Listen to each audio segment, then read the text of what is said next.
Vamos abrir nossas Bíblias. Primeira carta do apóstolo Pedro, capítulo 5. 1 Pedro, capítulo 5.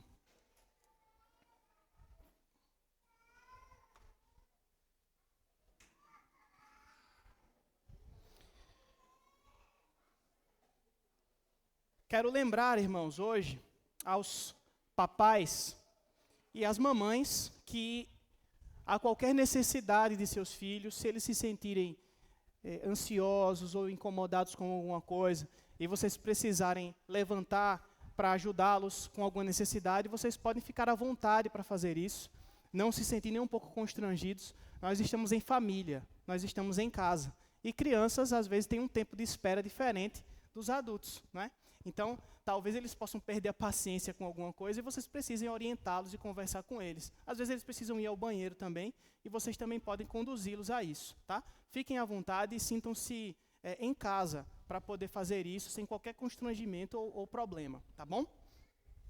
Estamos entrando, irmãos, hoje no último capítulo da carta de Pedro. Louvado seja Deus por isso. Temos ouvido esta carta sendo exposta aqui.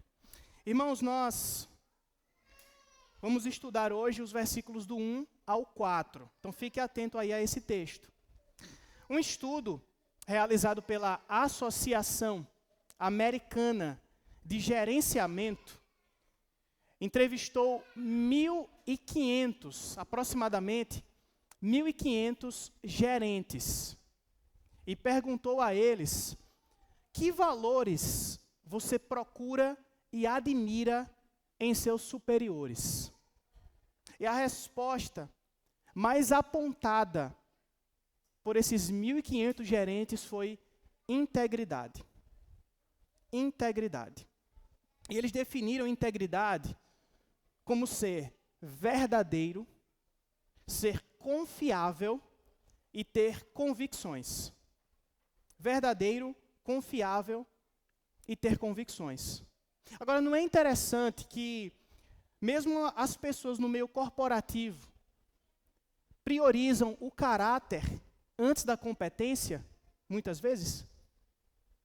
Eles poderiam ter respondido conhecimento, formação acadêmica, mas eles falaram em integridade. Porque isso é algo que precisa ser natural mesmo. É natural esperar que um superior seja alguém íntegro. Mas onde nós vemos ainda mais exigência de caráter nos líderes, não é no meio corporativo, é na palavra de Deus. É isso que nós vamos ouvir e entender no texto de hoje. 1 Pedro capítulo 5, versículos 1 ao 4, ouça com fé a palavra de Deus, porque essa não é um livro qualquer, este não é um livro comum, é a palavra inspirada do Senhor. Aos presbíteros que há entre vocês, eu, presbítero como eles, testemunha dos sofrimentos de Cristo e ainda coparticipante da glória que há de ser revelada, peço que pastoreiem o rebanho de Deus que há entre vocês. Não por obrigação, mas espontaneamente, como Deus quer. Não por ganância, mas de boa vontade. Não como dominadores dos que lhes foram confiados, mas sendo exemplos para o rebanho. E quando o Supremo Pastor se manifestar, vocês receberão a coroa da glória, que nunca perde o seu brilho. Vamos ao Senhor em oração mais uma vez? Feche seus olhos. Amado Deus, Tu és o pastor das nossas almas. E nós nos recomendamos a Ti, nos consagramos a Ti. Queremos entender, ó Deus, o que o Senhor tem a nos dizer a partir dessa passagem. Nós somos apenas ovelhas e queremos ser alimentados pelo pasto verdejante das Tuas palavras. Nos ajuda, Deus, a compreender esta porção. Que o Teu Santo Espírito nos ilumine neste momento, nos livre das distrações e nos ajude a descansar no nosso Supremo Pastor. Oramos assim em nome de Jesus. Amém. Irmãos amados, chegamos então ao último capítulo desta carta. Pedro encerra esta carta com recomendações ao povo de Deus. E algumas delas são direcionadas, são específicas para partes desse povo. E no texto que nós meditaremos hoje, nós vemos aquilo que Pedro fala aos pastores, ou aos presbíteros. Aquilo que Pedro aconselha os pastores e os presbíteros. Porém, irmãos, as orientações que são ministradas aqui pelo apóstolo Pedro não são úteis apenas para quem é pastor ou para quem é presbítero. Elas são de grande utilidade para todos que exercem alguma liderança ministerial, para todos que exercem alguma liderança no meio do povo de Deus. E elas também são de grande utilidade para todas as ovelhas que são lideradas. Porque nós estamos falando aqui de uma igreja que elege presbíteros, a igreja que reconhece o dom dos pastores, é a igreja que ordena os seus ministros do Evangelho. Então hoje nós vamos assimilar algo que é de grandiosa importância na nossa peregrinação. O que nós vamos entender desse texto hoje é que Cristo cuida dos peregrinos por meio de pastores.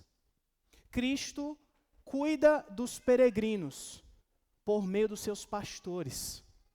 Mas como é que peregrinos reconhecem seus pastores? Como é que peregrinos reconhecem pastores?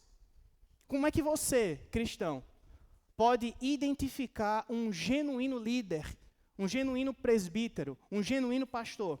Nós vamos responder isso em 3 partes, a partir desse texto, com as 3 lições que Pedro dá aos pastores. As lições são: a primeira, o dever de um pastor; a segunda, o caráter do pastor; e a terceira, a recompensa do pastor. Então, em primeiro lugar, nós vamos ver sobre o dever de um pastor nos versículos 1 e 2, parte A, que dizem assim: aos presbíteros que há entre vocês, eu, presbítero como eles, testemunha dos sofrimentos de Cristo, e ainda coparticipante da glória que há de ser revelada, peço que pastoreiem o rebanho de Deus que há entre vocês. Irmãos, existem 3 termos conhecidos no Novo Testamento que falam do ministério do pastor. Pastor, como vocês já sabem, presbítero e bispo. Os 3 se referem ao ofício daqueles que foram designados para o governo da igreja e o cuidado espiritual dos membros. Mas eles trazem perspectivas diferentes. Presbítero, pastor e bispo apontam diferentes perspectivas de um mesmo ofício. E Pedro usa os 3 termos nesse pequeno trecho das Escrituras. Isso facilita a nossa compreensão e a nossa explicação. Primeiro, ele fala em presbítero, que é o ofício propriamente dito. O termo presbítero descreve alguém espiritualmente mais maduro. O segundo termo usado por Pedro é pastor, que aqui vem na forma de verbo. Ele diz pastoreiem. Esse é o segundo termo. E o terceiro termo é bispo, que aqui na NAA não aparece, porque há uma diferença de tradução. Mas ele aparece na NVI. Ele é traduzido no versículo 2 como uma ação. Na NVI, ele diz: olhem por eles. Pedro diz aos presbíteros: olhem por eles. E esse termo, originalmente, significa exercer supervisão. Supervisionar o povo de Deus. É isso que significa um bispo. Ou a palavra ainda mais original, episcopo. O episcopo é alguém que exerce supervisão sobre o povo de Deus. O pastor é alguém que guia, que leva o alimento para as ovelhas. E o presbítero é o ofício propriamente dito, de alguém espiritualmente mais maduro que atua no governo da igreja. E Pedro, irmãos, embora seja um apóstolo, se coloca aqui falando aos presbíteros, não de cima para baixo, mas ao lado dos seus colegas de ministério. Ele refere-se a si mesmo como presbítero, como eles, no versículo 1. E é daqui que surge o termo presbiteriano. Se você é presbiteriano, é daqui que surge esse termo, por causa do modelo de governo da igreja presbiteriana. A humildade que Pedro demonstra aqui, ao se dizer presbítero como eles, revela um princípio da igreja presbiteriana, a paridade dos presbíteros. Todos eles são iguais. Os presbíteros em um concílio, em um conselho, são iguais. Não existe, em termos de autoridade, a diferença entre pastor e presbítero. Um conselho, irmãos, é um governo de iguais, é um governo de colegas, é um colegiado que lidera, que pastoreia a igreja. E essa ideia vem exatamente deste versículo aqui. A palavra-chave, irmãos, aliás, mas além de se denominar presbítero, além de dizer que ele é um presbítero, Pedro também se denomina testemunha dos sofrimentos de Cristo, aqui neste versículo 1. E ainda também se diz coparticipante da glória que há de ser revelada. Com isso, irmãos, Pedro quer dizer que ele compartilha do mesmo sofrimento daqueles que seguem a Cristo. E também compartilha da glória que em breve será vista. Quando Pedro diz da glória que há de ser revelada, ele está falando em um senso de urgência. Ele não está falando de uma glória que está distante de ser revelada. Ele está falando de algo que vai acontecer muito em breve. Essa é a glória que há de ser revelada. E essa glória, ele fala mais para frente no versículo 4. A palavra-chave, porém, irmãos, desse trecho aqui, é a que ressalta o dever de um líder cristão. Pastoreiem. Pastoreiem o rebanho de Deus. Essa é a palavra-chave dessa divisão. Essa é a palavra-chave desse texto aqui. Essa é a ordem que deve ser obedecida imediatamente pelos presbíteros. O tom de Pedro aqui, o tom verbal que ele usa aqui é de uma ordem que precisa ser exercida imediatamente. Pastoreiem agora, trabalhem de imediato, pastoreando o rebanho de Deus. Aqui, meus irmãos, nós vemos algo especial. Nós vemos como Pedro foi restaurado por Jesus. Nós vemos como Pedro é um pastor que foi restaurado, porque ele recebeu essa ordem do Supremo Pastor. Ele recebeu essa mesma ordem do Mestre. Lá no final do Evangelho de João, no capítulo 21, versículo 16, Jesus pergunta a Pedro, você lembra disso? Pedro, tu me amas? E ele faz isso por 3 vezes. Na segunda vez em que Jesus pergunta isso a Pedro, Pedro responde da mesma forma. Sim, Senhor, é claro que eu te amo. E então Jesus lhe dá o mesmo comando que ele dá agora aos demais presbíteros. Pastorei as minhas ovelhas. Agora, irmãos, Pedro é um pastor amoroso. Pedro é um pastor interessado nas ovelhas. E porque ele deseja cuidar delas, ele volta a sua palavra para os presbíteros e diz: pastoreiem esse rebanho. Mas não é o rebanho de vocês, é o rebanho de Deus. Pastoreiem o rebanho de Deus. Assim como Jesus disse a Pedro: pastorei as minhas ovelhas. E o rebanho, irmãos, que deve ser pastoreado, é o rebanho que há entre vocês. Perceba isso aqui. Pedro está escrevendo para os peregrinos. Você lembra disso, né? Os peregrinos que estão espalhados ao redor de toda a Ásia Menor. Eles estão em diversos pontos da Ásia.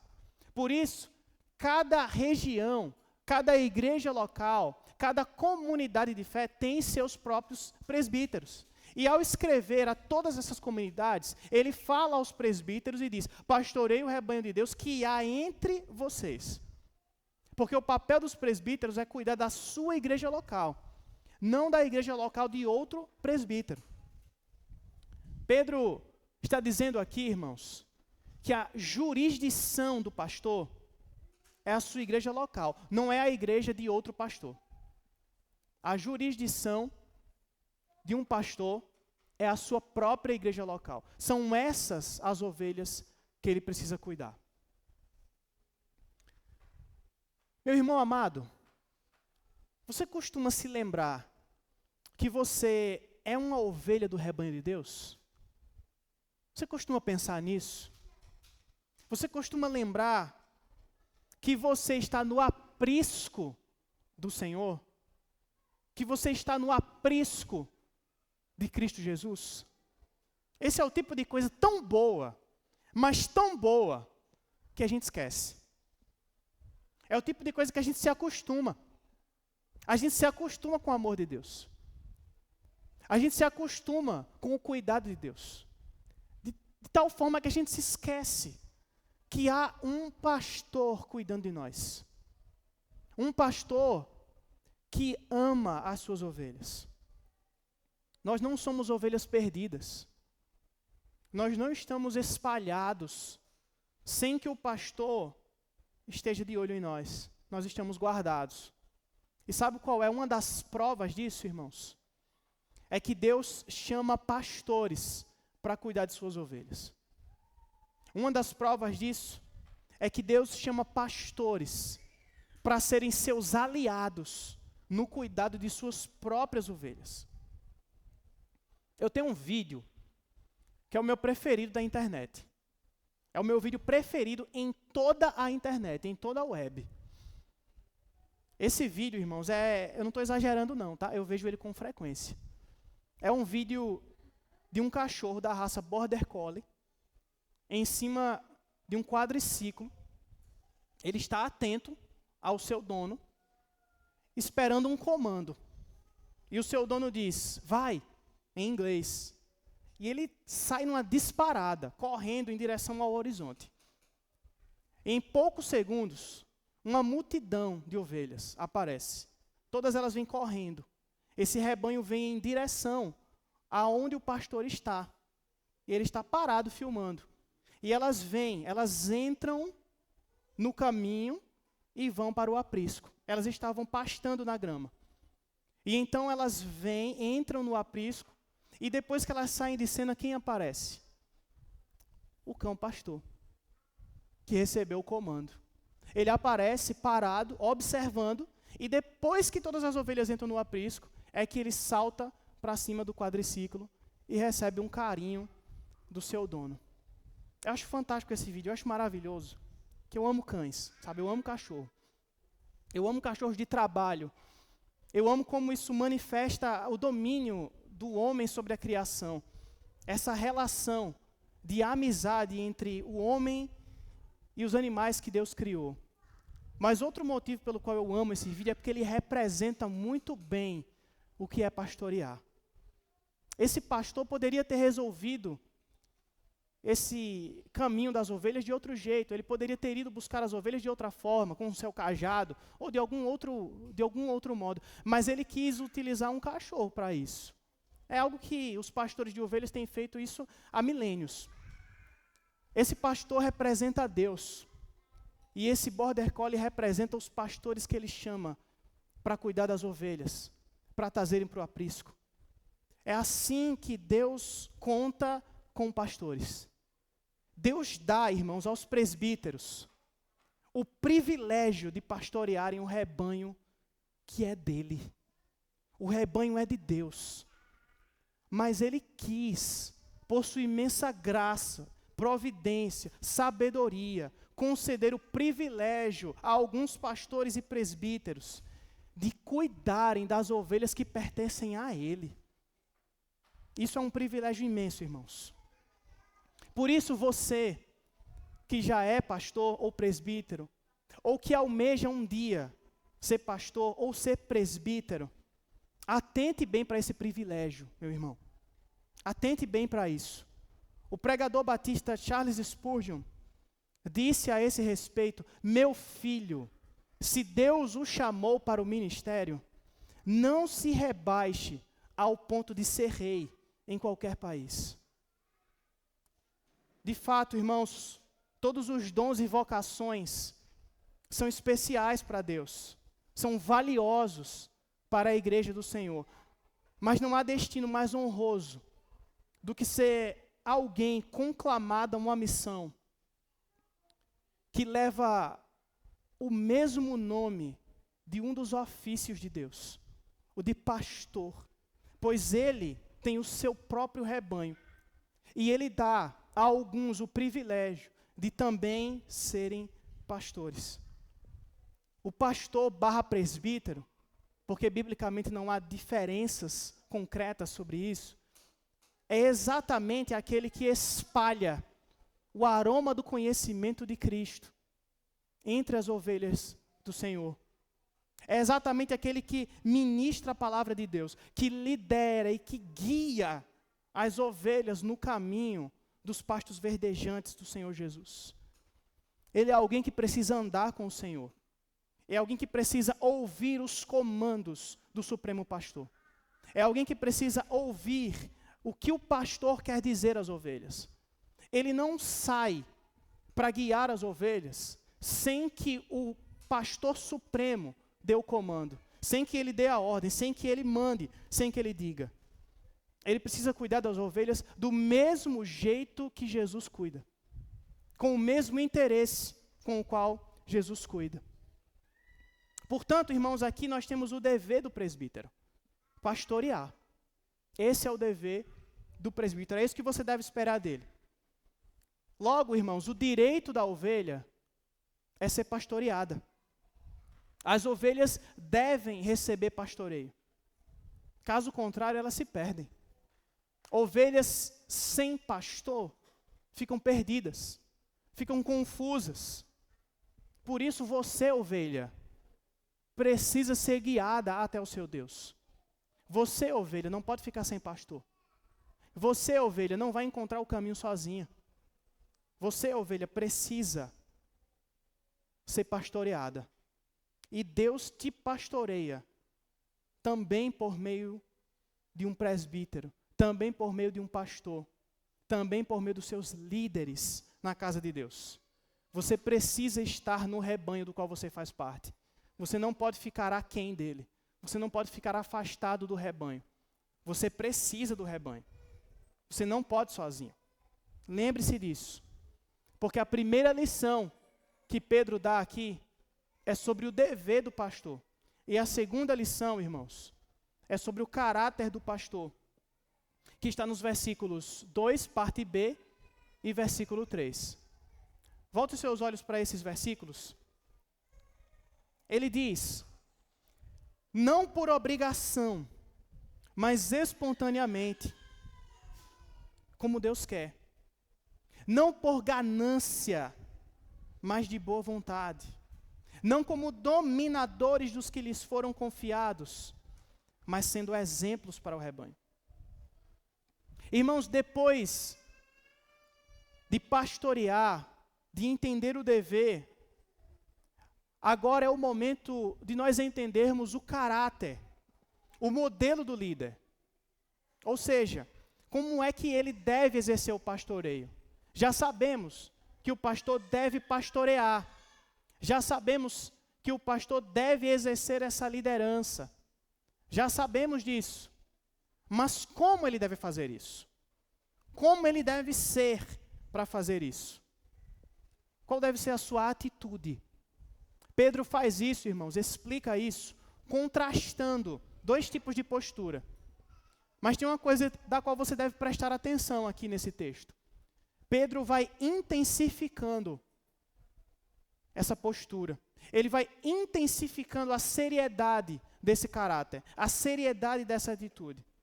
Em primeiro lugar, eles devem pastorear não por obrigação, mas espontaneamente.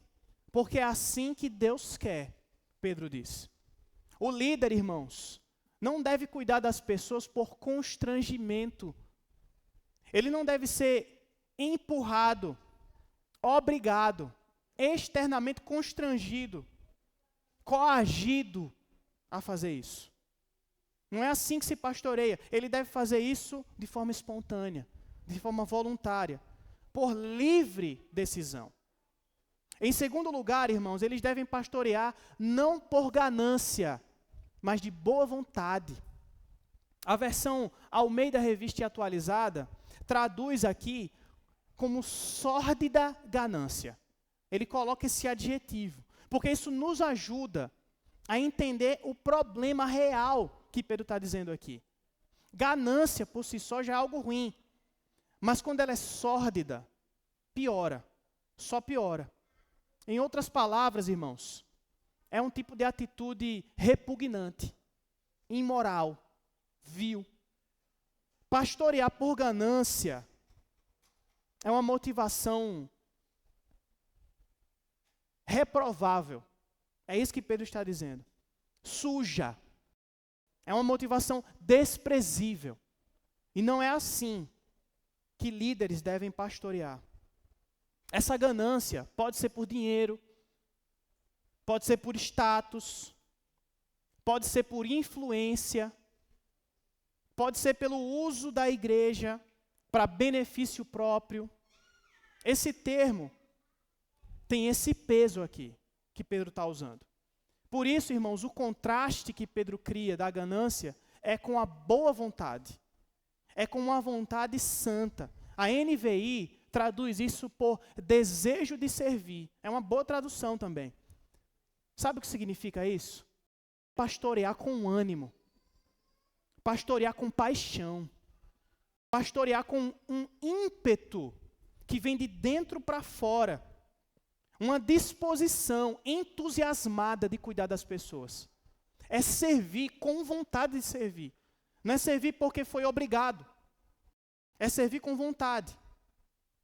E em terceiro lugar, irmãos, os presbíteros não devem servir como dominadores dos que lhe foram confiados, mas sendo exemplos para o rebanho.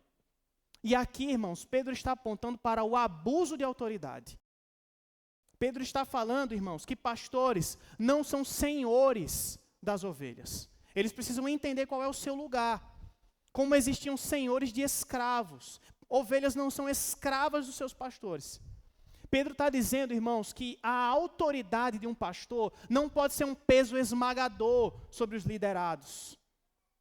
É assim que um pastor deve agir. Em contraste, essa autoridade deve ser exemplar. Em vez de ser autoritário, sejam exemplos. É isso que ele diz. Como assim, irmãos? Os líderes não impõem autoridade. Eles não empurram a autoridade na goela das pessoas. Eles a conquistam naturalmente. A autoridade é reconhecida, porque eles são um exemplo a ser seguido. É assim que um pastor conquista a autoridade.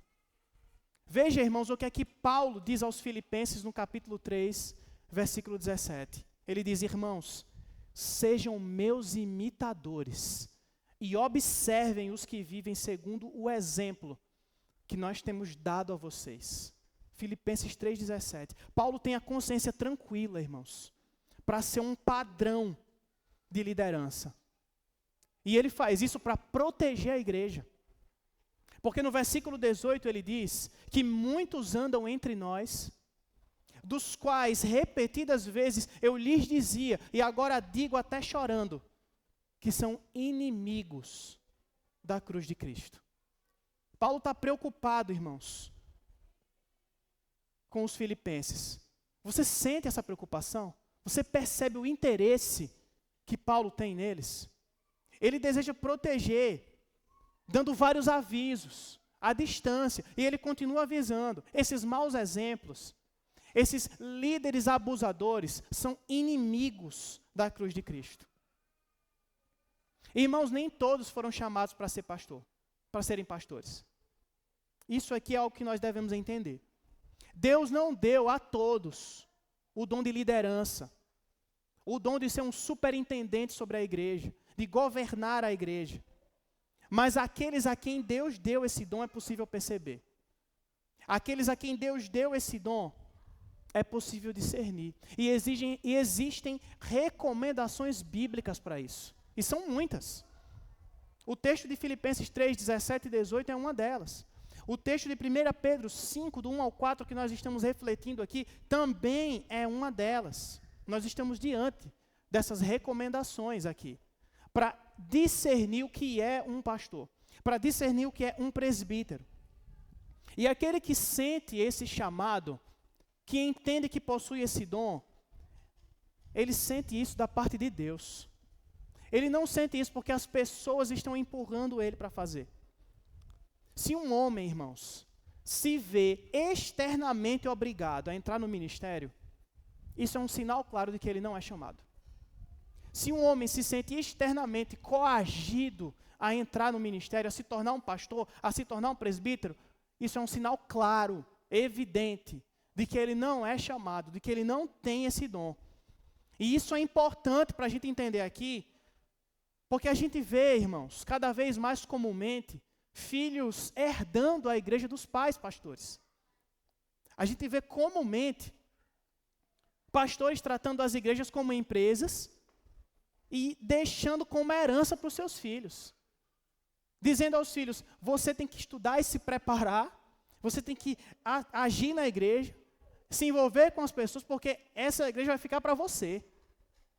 Como se a igreja pertencesse a uma família, como se a igreja pertencesse ao pastor. Mas isso, irmãos, mostra que esses filhos não são chamados ao ministério. É claro que filhos de pastores podem ser pastores, desde que eles sejam chamados, desde que isso seja um dom que Deus lhe deu, e que a igreja reconhece, não porque ele é filho do pastor, mas porque ele tem dons claros de liderança, de ensino, e ele ama as pessoas. E isso, irmãos, é assim que se discerne o que é um pastor. Quando um ministro, quando um pastor trabalha por pressão, por obrigação, ele é só um funcionário que está batendo ponto. Quando um presbítero está trabalhando na igreja por pressão, por obrigação, ele não passa de alguém que está batendo ponto. Está contando as horas para terminar. Ele é como aquele político que só virou político porque é filho de outro político. Isso é a coisa mais comum aqui na Paraíba, né, no Nordeste. Aquele menino, aquela mulher que não tem qualidade alguma para exercer aquele cargo, mas ele está ali porque o pai era, porque o avô era. Um presbítero, irmão, nunca pode ser empurrado para um conselho, nunca pode ser empurrado para um cargo de liderança. Ele entra lá porque o coração dele deseja, porque ele é chamado para isso. E o que Deus quer é que um homem entre no ministério voluntariamente. E Deus também quer que eles tenham vontade de servir, que eles amem o serviço, tenham um amor genuíno pelas pessoas, que eles sejam motivados por uma paixão consagrada pelas almas, uma paixão por esse trabalho, e não por ganância. E não por ganância. O pastor ganancioso, o presbítero ganancioso, irmãos, ele sobe um degrau a mais aqui, na escala de envergonhar o evangelho. Pedro, como eu disse aqui, ele vai intensificando a seriedade dessa atitude. Entrar no ministério por obrigação é um problema. Entrar no ministério por ganância é um problema ainda maior. Ele está fazendo do ministério, irmãos, uma profissão. Aquele que serve a Deus por ganância é um mercenário. Ele age como se fosse um profissional do ministério. Ou então ele está usando o cargo dele para ficar mais conhecido, para ter respeito das pessoas. Ele está usando o cargo dele de autoridade para ganhar mais clientes para a empresa dele, porque isso lhe dá credibilidade. Ou então ele está usando o seu cargo, a sua função, para ganhar votos nas eleições. Irmãos, no livro Irmãos, Nós Não Somos Profissionais, o pastor John Piper afirma algo categórico. Ouça bem, o profissionalismo busca ser respeitado, o ministério busca ser fiel.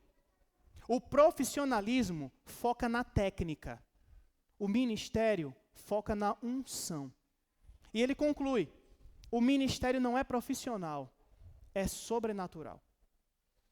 Você sempre, irmão, sempre deve estranhar um candidato nas eleições que se denomina pastor fulano.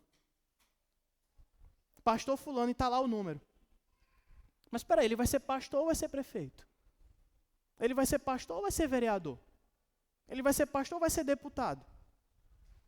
Na verdade, quando ele coloca pastor fulano, ele está querendo usar o ministério como um validador de que ele vai ser um bom político, de que ele é alguém que merece respeito, de que ele quer os votos da igreja. Mas uma coisa não tem nada a ver com a outra. Alguém pode ser um péssimo pastor e excelente político e vice-versa. Uma coisa não tem a ver com a outra, irmãos. Se um pastor quer ser político, se um pastor quer entrar na carreira política, ele tem que parar de usar o ofício sagrado. Ele tem que pedir licença, tirar licença ministerial para fazer a campanha dele e para exercer o cargo público dele. São duas coisas totalmente diferentes, não andam juntas. Por isso, irmãos, Pedro está dizendo aqui, o pastor tem que servir de boa vontade. O pastor tem que servir com interesse de servir, com desejo de servir, como diz Pedro. Porque esse pastor, o pastor que serve de boa vontade, o presbítero que governa de boa vontade, ele não faz isso pensando no salário que ele ganha. Ele não faz isso pensando na quantidade de pessoas da igreja. Ele não faz isso preocupado com o cargo que ele ocupa. Ele faz isso porque o seu coração está alinhado à vontade de Deus. Ele faz isso, irmãos, porque ele é um escravo de Cristo. Amém? E por fim, nós temos a escala mais alta do ato de envergonhar o evangelho, dado por Pedro aqui. A liderança abusadora. Esse é o desvio mais sério dos que são apontados por Pedro aqui, por um motivo especial. Ele desvirtua, ele subverte o ofício do pastor. O cerne do pastoreio do Senhor, irmãos, é o contrário de ser um dominador, de ser um tirano, de ser um autoritário. O profeta Isaías, capítulo 42, versículo 3, falou a respeito de Cristo e disse que o seu ministério não esmagará a cana quebrada, nem apagará o pavio que fumega. Significa que Jesus não é um tirano sobre os fracos, que Jesus não pisa sobre os fracos. O próprio Cristo diz, venham a mim todos vocês que estão cansados e sobrecarregados, e eu vos aliviarei. Um líder dominador, irmãos, é um líder autoritário.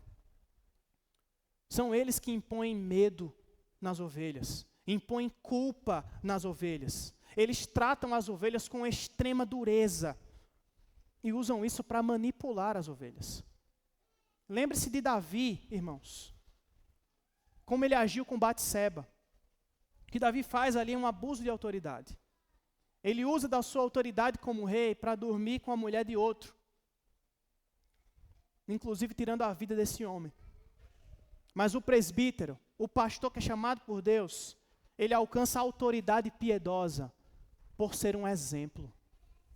Ele é reconhecidamente um líder, irmãos, porque ele é um exemplo. De forma literal, o que Pedro está dizendo aqui é que o líder, que é um modelo para a igreja, ele causa uma marca nos liderados. Uma marca forte, como um marcador de gado. Já viu o marcador de gado? É uma marca indelével que o pastor, o bom líder, causa nas ovelhas. Você já viu aquele sinete que é usado para selar uma carta, um envelope? Você coloca a cera quente e coloca o sinete em cima, para ficar uma marca fechando o envelope. É assim que um líder lidera. Ele causa uma marca tão forte nas suas ovelhas, não porque ele é autoritário, não porque ele é tirano, mas porque ele é um exemplo. Como escreveu Josemar Bessa, pastor congregacional, Pastorear é ser consumido pelo desejo profundo de que o teu fruto nasça em outras árvores. Mas essa marca, irmãos, não é a marca do pastor. Esse fruto não é o fruto do pastor, é o fruto de Cristo. É a marca de Cristo. Essa é a marca que um líder causa em suas ovelhas. A marca de Cristo Jesus. É uma integridade que é visível. Uma integridade que é perceptível. A de alguém que é imperfeito. A de alguém que é limitado, mas que se parece com Jesus e leva a outros com ele. Leva a outros nesse caminho. Esse é o modelo de um líder. Um imitador de Cristo. É isso que um pastor deve ser. É isso que uma ovelha deve perceber em seus pastores. Amém, irmãos? Nós já vimos aqui que o Supremo Pastor cuida dos peregrinos, irmãos, através de pastores. Que esses pastores têm um dever. E que é isso que os identifica em primeiro lugar. Eles têm o dever de pastorear. Em segundo lugar, irmãos, eles têm um caráter. E esse caráter é identificável, é perceptível. E agora, irmãos, nós concluímos a nossa meditação aqui com a terceira lição de Pedro aos pastores, a recompensa do pastor. Volte seus olhos para o versículo 4, para que nós possamos entender isso. E quando o Supremo Pastor se manifestar, vocês receberão a coroa da glória, que nunca perde o seu brilho. Todos, irmãos, certamente concordamos aqui que as exigências bíblicas para o exercício da liderança são grandes. Talvez você tenha olhado para esse texto e pensado, quem pode exercer esse trabalho? A sensação que todo pastor e presbítero deve ter, irmãos, é a de incapacidade de fazer isso sozinho. Todo líder cristão precisa entender que ele realmente não é capaz de fazer sozinho. Esse é um trabalho impossível de se fazer sozinho. E não tem problema. O que Pedro está dizendo aqui, tem problema não. Realmente é impossível. Mas está tudo bem. Porque nenhum pastor está no topo da hierarquia. Nenhum líder está no topo da hierarquia. Existe um supremo pastor. Existe alguém melhor do que todo líder.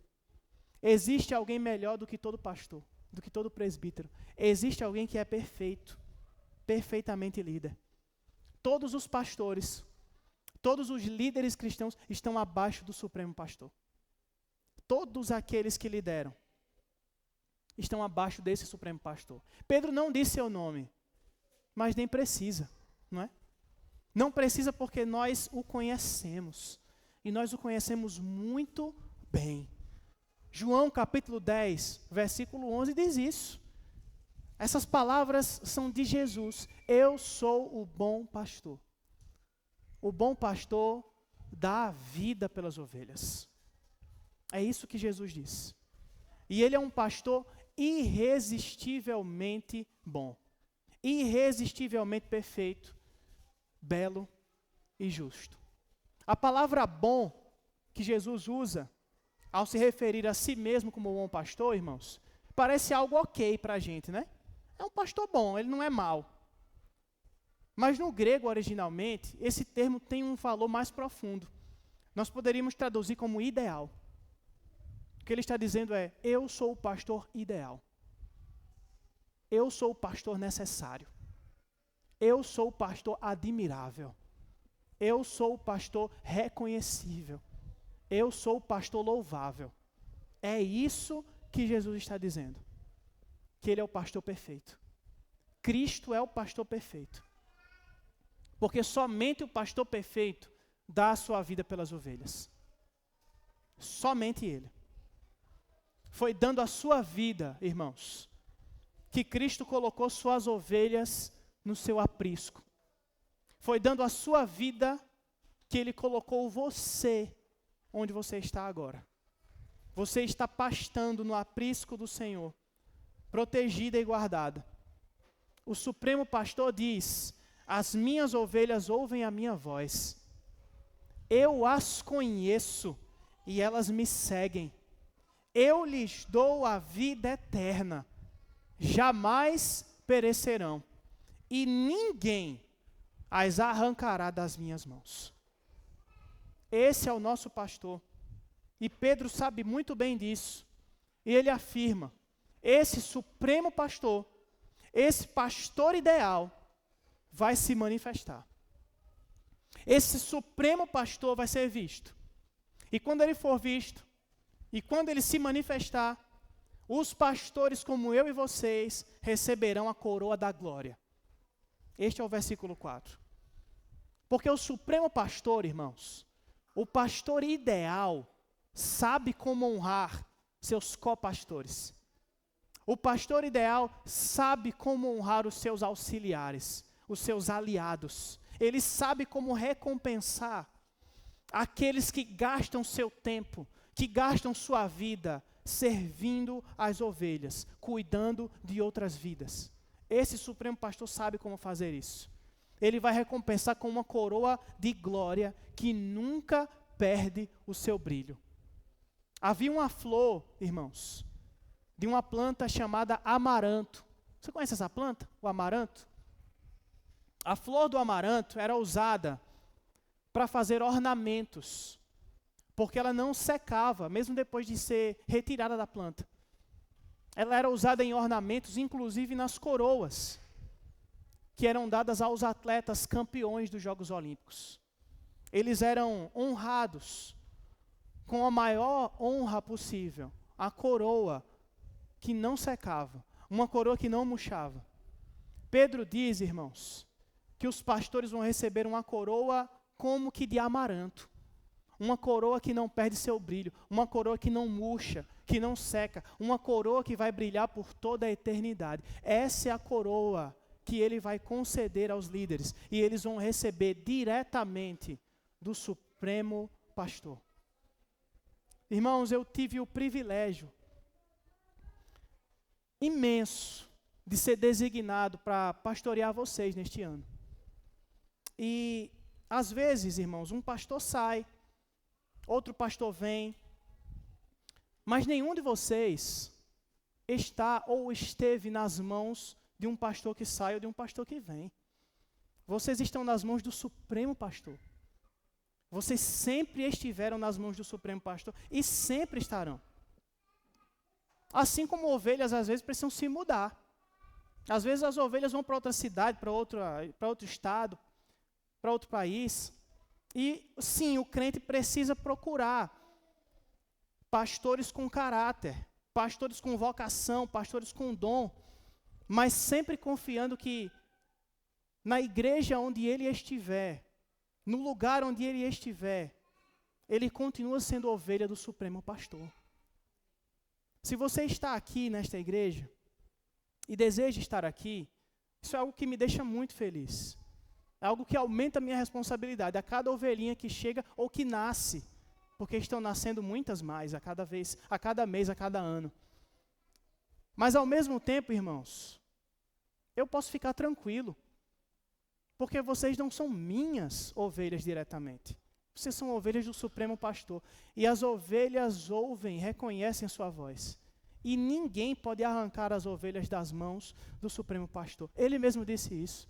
Nem vocês e nem eu seremos arrancados de suas mãos. Isso é o que me traz plena paz. E isso é o que deve trazer plena paz para quando chegar o dia de nós elegermos outros presbíteros aqui nesta igreja. Está mais perto do que longe, viu? Isso vai acontecer muito em breve. E muito em breve nós teremos outros presbíteros aqui conosco. Presbíteros reconhecidos por esta igreja, vistos por esta igreja. Mas infelizmente, há ovelhas que se desanimam no ministério quando um pastor sai, quando um pastor vai para outro lugar. E nós precisamos lembrar, irmãos, que saudade é diferente de desânimo. Vínculos criam saudades, mas o ânimo não pode desfalecer. O ânimo precisa ser o mesmo, porque quem cuida de nós é o Supremo Pastor. Esse Supremo Pastor, inclusive, é capaz de coroar de glória não somente os seus copastores, mas todas as suas ovelhas. A certeza, irmãos, que nós temos é que tenhamos servido como pastores ou não, todos nós vamos receber a coroa da vida, a qual o Senhor prometeu aos que o amam, como escreveu o presbítero Tiago em sua carta. O impressionante, irmãos, para a gente concluir, é que para o Supremo Pastor ter uma coroa de glória para dar às suas ovelhas, para dar aos seus co-herdeiros, ele precisou usar uma coroa de espinhos. Uma coroa foi símbolo de humilhação e de zombaria. Uma coroa foi símbolo de vergonha. E Cristo, no Calvário, tomou a nossa vergonha para Ele. Cristo, no Calvário, foi humilhado em nosso lugar. Ele tomou nossos erros para Ele. Ele tomou nossos pecados para Ele, usando uma coroa de espinhos. Cristo ficou nu. Foi maltratado, violentado, em lugar de todos aqueles que creem. Mas somente dos que creem. Aqueles que ainda não confiam somente em Cristo, como seu supremo pastor e redentor, continuam experimentando a culpa e a vergonha pelos seus pecados. Em Cristo, irmãos, existe salvação até mesmo para pastores abusadores, até mesmo para presbíteros gananciosos, até mesmo para líderes com segundas intenções, mas somente em Cristo. Porque foi usando uma coroa de espinhos que Cristo conquistou a nossa coroa de glória. Foi porque Cristo usou uma coroa de espinhos que nós vamos receber uma coroa de glória, que nunca vai perder o seu brilho. Você está ansioso para isso? Você espera por esse dia? Feche seus olhos e pense sobre isso em oração, diante do teu supremo pastor, enquanto nos preparamos para cantar a Ele com mais um louvor.